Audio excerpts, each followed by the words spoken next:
36%. 36%.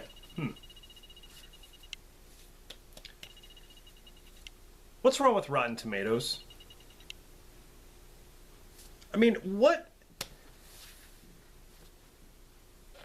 36% rating on Rotten Tomatoes.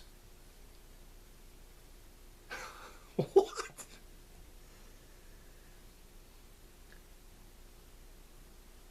.1 on IMDb.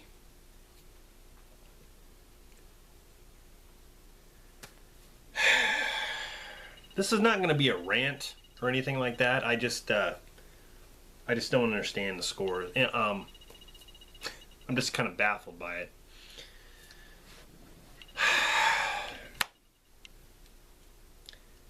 Anyway, guys, it's Rob. I'm back with a movie review, and I know I said my next movie review would be Stephen King's It because I just did that promo for fun. Kind of promoting my next movie review. But I wanted to get this out of the way because I just got back from seeing it, and it is Glass. The third film in the Unbreakable franchise.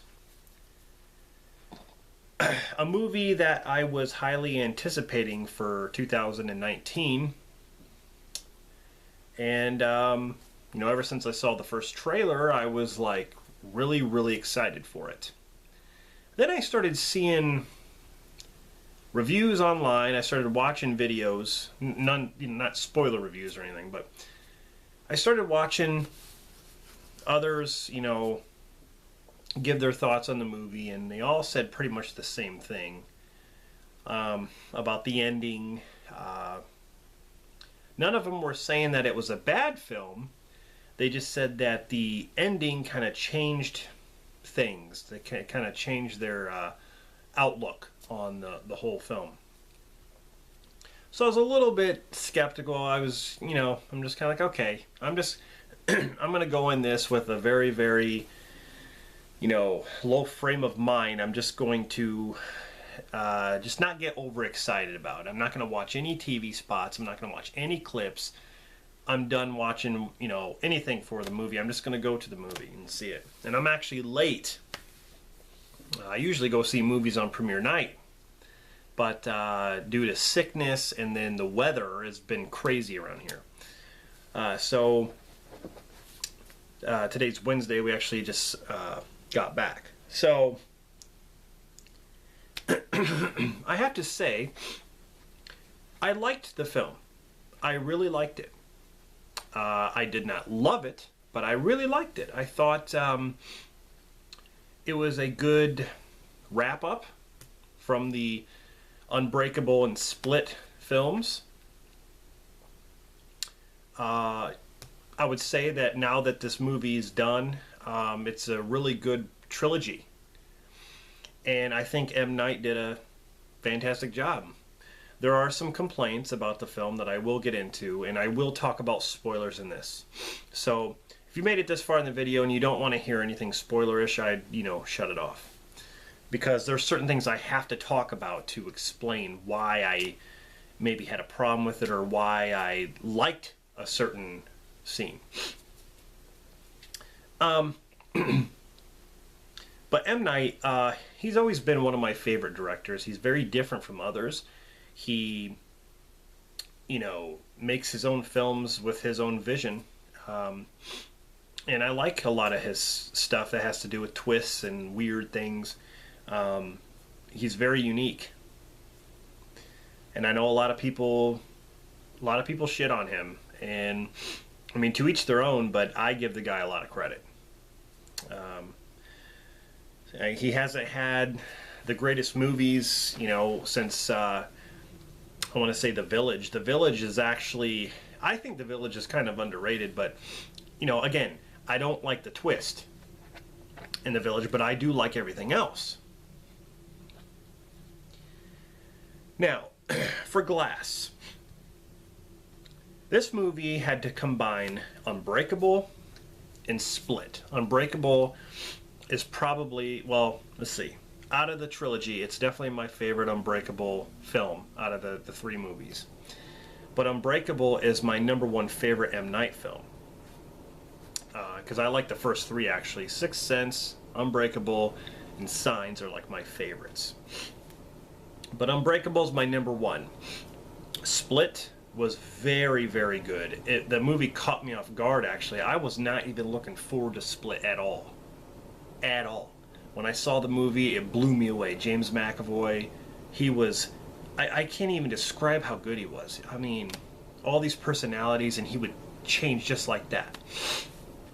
So Split was definitely, you know, just a great kind of like thriller. It you know, had a really cool twist at the end.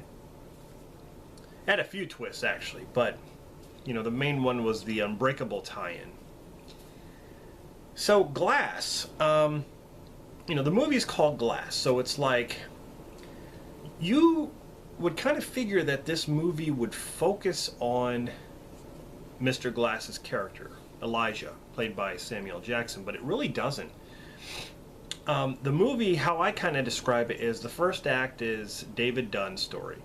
Second act is Kevin Crumb's story, you know, from Split, or The Beast. And then the third act is Elijah, Mr. Glass. That's how I kind of describe it, because that just seems like the way it is. It combines all three of them, because Elijah doesn't even say one word until almost the third act of the film. He just sits there like this. He doesn't say anything.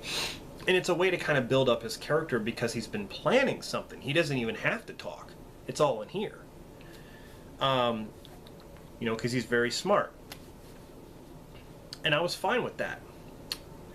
You know, the movie starts off with David Dunn and his son from Unbreakable. He's grown up now, and I was really surprised that his son, you know, the actor, he had a lot of screen time. I actually didn't even think that that was going to happen, that he was going to have that much screen time. But man, he had a lot.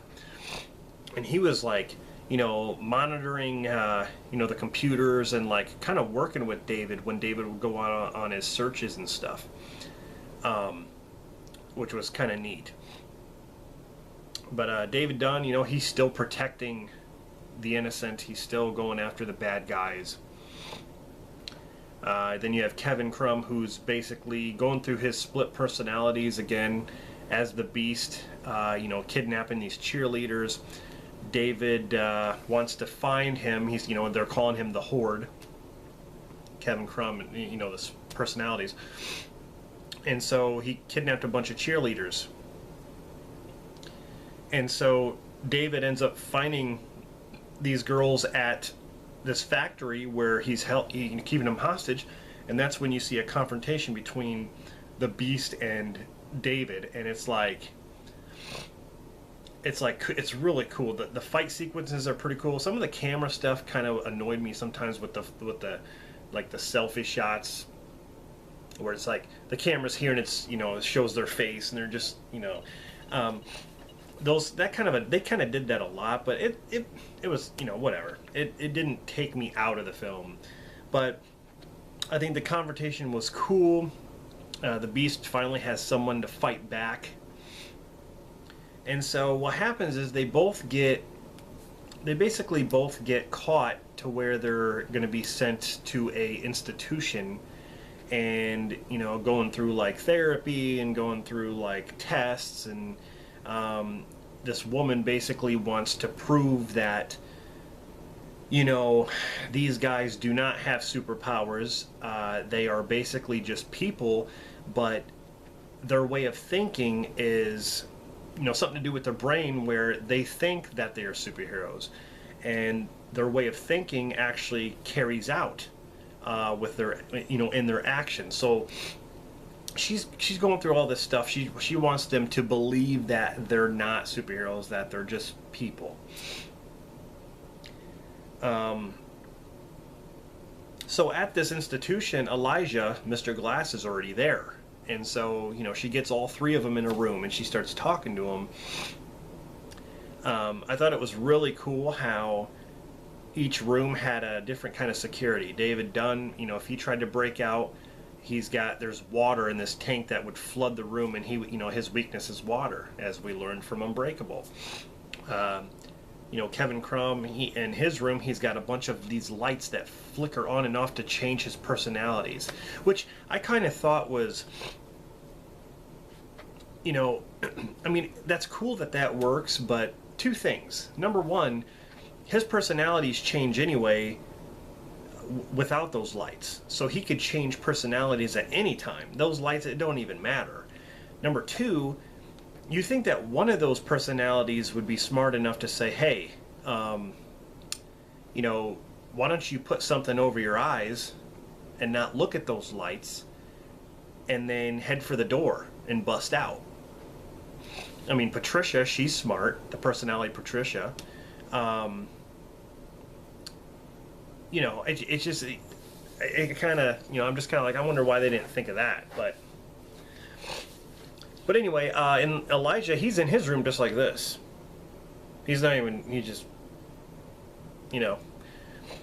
he's not saying nothing at all.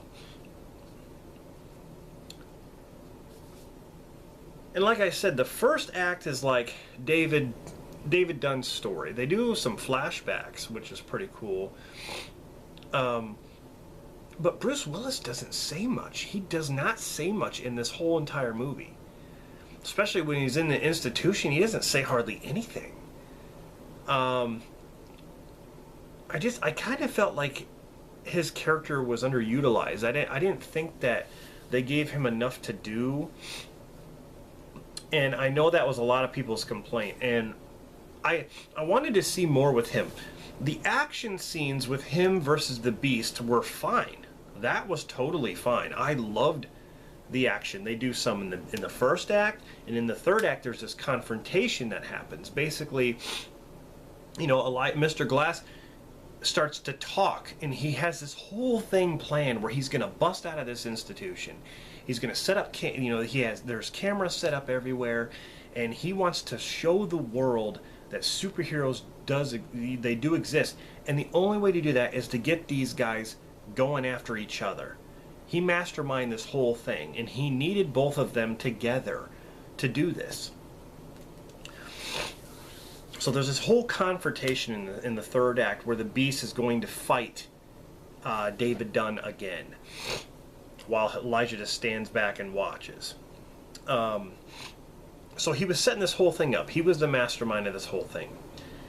And the Beast does kill quite a few people in this movie, and he goes in a rage. He climbs the walls like he did in Split. He actually eats a guy like he does in Split. Does the choke thing, crushes their chest and stuff like he did the psychiatrist in Split. You get to explore the personalities, all the favorites, Hedwig, Patricia, like I said. There's even some new ones that they don't even reference in Split. Because Split, I think they said it was, 24 personalities? And they didn't get to that many.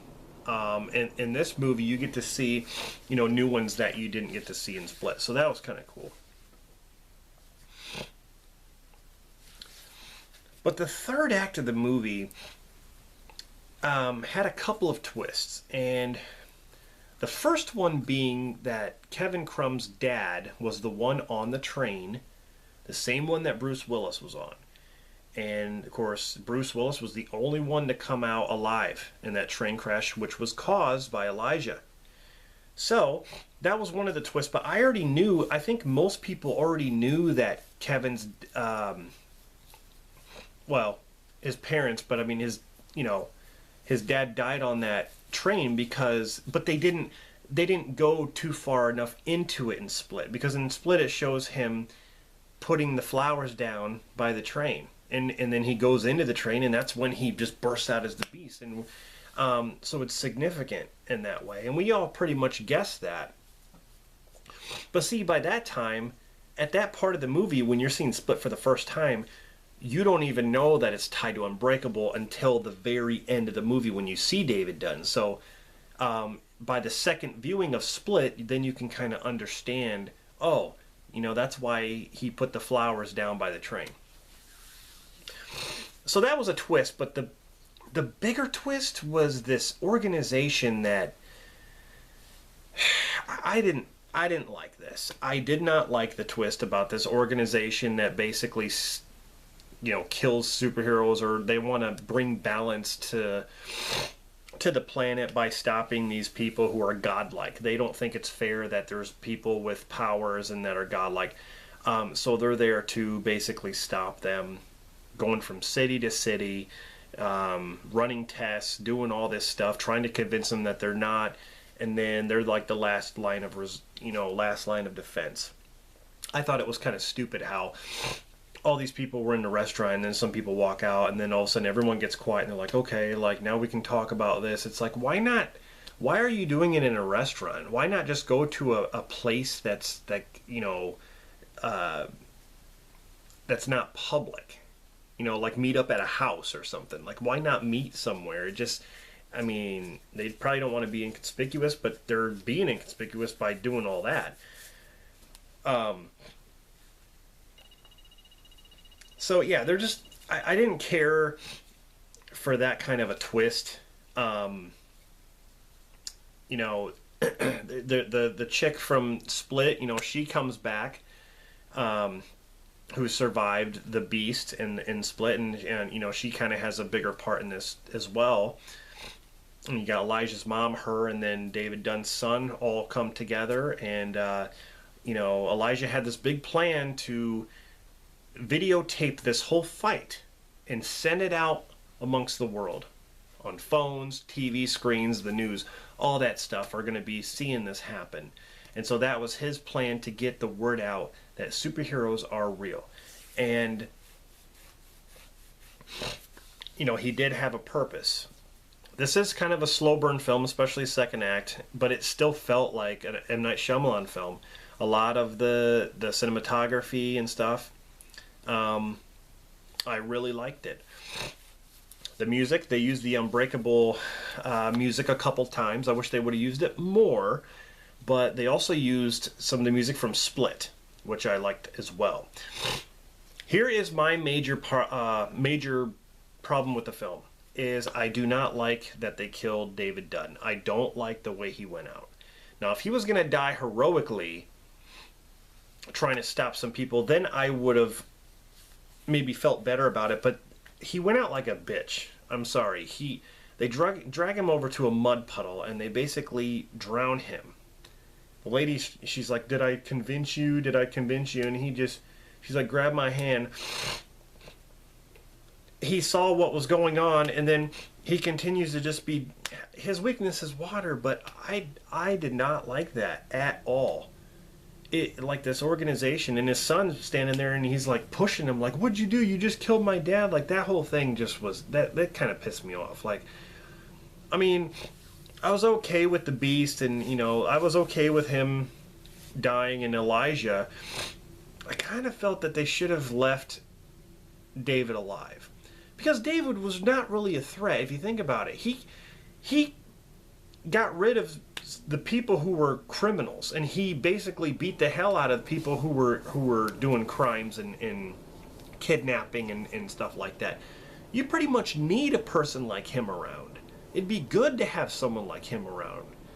So I didn't really see the need to actually do that, to actually kill him off. I just thought that was a shitty thing to do. You understand their purpose. Their purpose, they're pretty much jealous that these people have abilities. That was the major thing. That was the major thing I did not like about the movie.